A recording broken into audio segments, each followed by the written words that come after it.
लोक जनशक्ति पार्टी रामविलास पासवान के राष्ट्रीय अध्यक्ष माननीय चिराग पासवान, हम पार्टी के राष्ट्रीय अध्यक्ष माननीय पूर्व मुख्यमंत्री जीतन राम मांझी, इन्होंने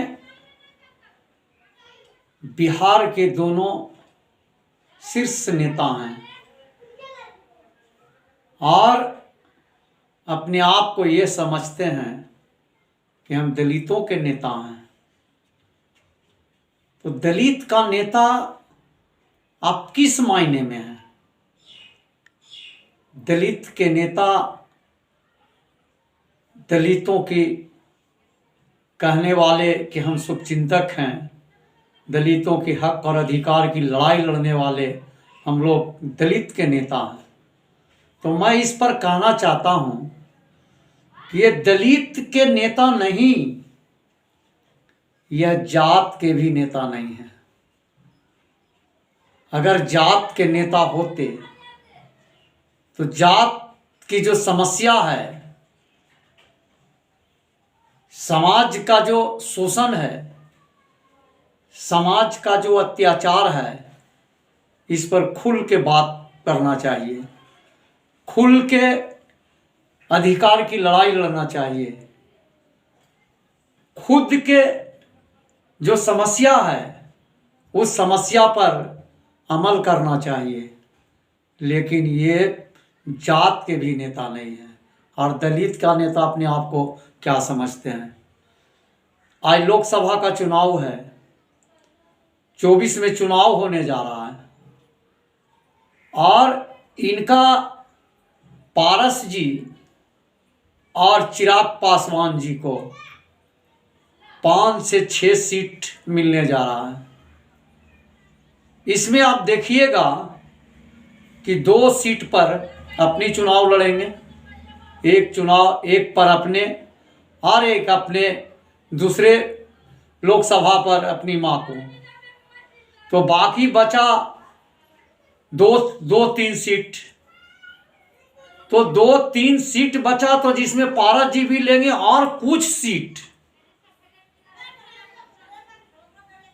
इन्होंने अपनी सौदा करेंगे, बेचेंगे, उस सीट को बेचेंगे। यही दलित के नेता हैं, यही अपने आप को दलित के नेता कहते हैं। जीतन राम मांझी का वही हाल है। 2 सीट मिलने की चर्चा है, एक में राज्यपाल बनाने की बात सामने आता है और एक गया सीट पर वो अपने खुद चुनाव लड़ेंगे। अब सोच लीजिए कि मांझी आपके साथ है, मांझी के नेता आप हैं और दोनों सीट अपनी ओर जा रहा है। कैसे आप नेता हो सकते हैं? कैसे आप समाज के हितैषी हो सकते हैं? जिस तरह से पासवान जी कि कैसे आप हो सकते हैं? सिर्फ पासवान के नाम पर खाना पूर्ति करते हैं, सिर्फ पासवान को जय जयकार कराने में लगे हुए रहते हैं। पासवान को आपने कभी नहीं देखे हैं। आदरणीय रामविलास पासवान भी अब हम लोग के बीच में नहीं है, लेकिन उन्होंने भी मौसमी विज्ञान के नाम से जाने जाते थे। उनकी सत्ता चाहिए, कुर्सी चाहिए। और पासवान समाज हमेशा एकजुट होकर के समाज का वोट हमेशा लेते रहा है और उसी तरह से आज चिराग पासवान हैं। लोग हैं जो कि खुल करके सपोर्ट करते हैं, लेकिन कभी आपने सोचा है कि कितना बहुमूल्य मत आपके सपोर्ट करता है? एक वोट का महत्व है, आपने कभी सोचा है? नहीं सोचे हैं। जब चुनाव आती है तो लोग बहुत हितैषी बनते हैं, समाज के बीच में जाते हैं और कहीं खाना पूर्ति करते हैं लेकिन कभी भी समाज को ऊपर उठाने का काम आपने नहीं किए। समाज आपका हमेशा साथ दिया है, हमेशा समाज सपोर्ट किया है आपको। आज ये भी नहीं समझ पाते हैं कि आज बाबा साहब के बदौलत आज हम लोग यहाँ तक हैं। और जिसके साथ आपका गठबंधन है वो कभी आपने सोचा है कि आरएसएस का ही मुखौटा, आरएसएस का ही भारतीय जनता पार्टी है और भारतीय जनता पार्टी आरएसएस के इस्तारा पर चलती है।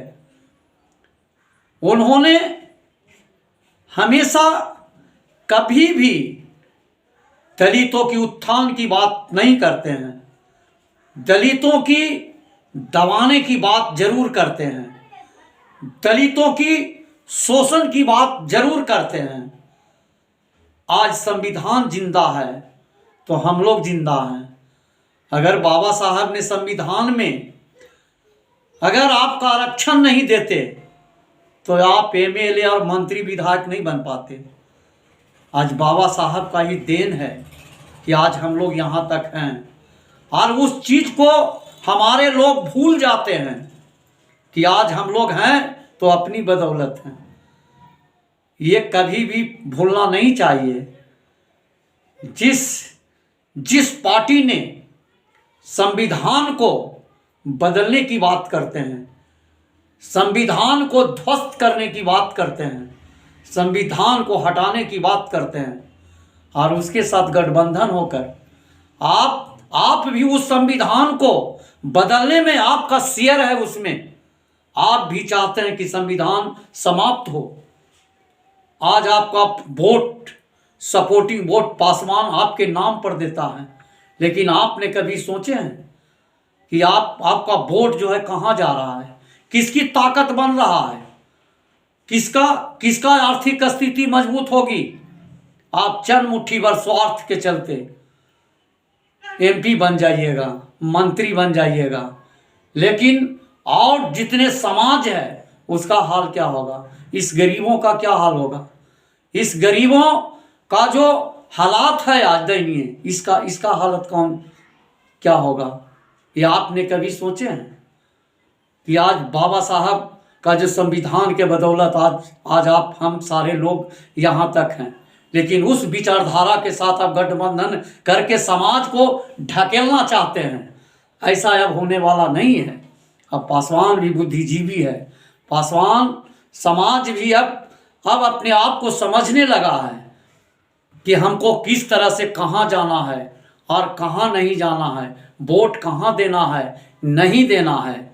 आप अपनी कुर्सी के लिए किसी के साथ समझौता कर लीजिए, आप अपनी कुर्सी के लिए आप किसी के साथ गुलाम हो जाइए, लेकिन समाज गुलाम नहीं होगा।